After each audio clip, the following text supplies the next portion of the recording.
کے 4 دوست احمد، بلال، کاشف اور سمی شام کو گراؤنڈ میں کھیل رہے تھے۔ کھیل ختم ہوا تو سب گھاس پر بیٹھ گئے اور باتوں کا سلسلہ شروع ہو گیا۔ سمی نے کہا، یار میرا کل ہوم ورک رہ گیا تھا، مجھے بہت ٹینشن ہو گئی تھی۔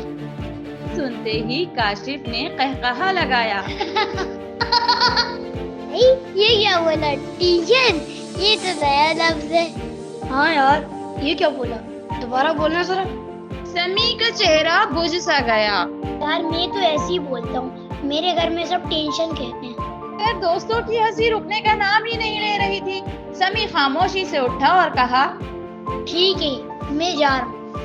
وہ افسردہ دل کے ساتھ گھر چلا گیا۔ اگلے دن اسکول میں سمی اکیلا بیٹھا رہا، کھیل میں بھی حصہ نہیں لیا۔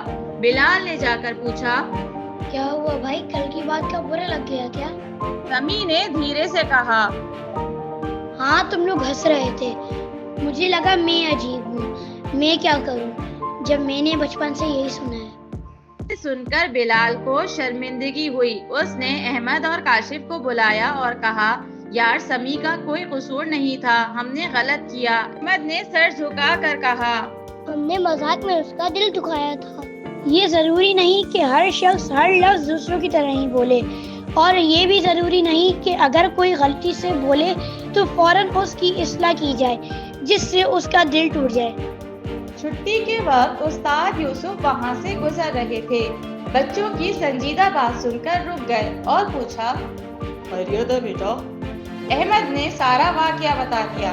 استاد یوسف نے مسکرا کر کہا، بیٹا قرآن میں حکم ہے، اے ایمان والو، کوئی قوم دوسری قوم کا مذاق نہ اڑائے۔ پھر وہ کہنے لگے، زبان تو بس ایک ذریعہ ہے، اصل چیز انسان کا کردار ہے۔ اگر کوئی انسان کوئی لفظ غلط بولتا ہے تو کیا ہمیں اس کے سامنے یا پیچھے اس کا مذاق اڑانا چاہیے؟ جبکہ اللہ کو یہ رویہ ہرگز پسند نہیں۔ ہو سکتا ہے کہ اللہ کے نزدیک وہ زیادہ عزت والا ہو۔ یاد ہے حضرت بلال رضی اللہ تعالیٰ عنہ، وہ شین کو سین بولتے تھے، پھر بھی رسول اللہ صلی اللہ علیہ وآلہ وسلم کے مؤذن بنے، کیونکہ اللہ کے نزدیک ان کا ایمان سب سے بڑھ کر تھا۔ اللہ انسان کا دل اور اس کا تقوی دیکھتا ہے۔ ہم لوگ ہی ہیں جو ظاہری چیزوں پر دھیان دیتے ہیں اور پھر کسی کا مذاق اڑا دیتے ہیں۔ یار سمی سوری، ہم نے تمہارا دل دکھایا، آئندہ ایسا نہیں ہوگا۔ ہاں اب اگر کوئی غلط کہے گا تو ہم ہنسیں گے نہیں، اگر سمجھانا ہوا تو بس الگ لے جا کر پیار سے۔ سمی نے مسکرا کر کہا، چلو پھر آج سے دوستی اور بھی پکی۔ دوست ہنس پڑے، لیکن اس بار ہنسی دل جوڑنے والی تھی، توڑنے والی نہیں۔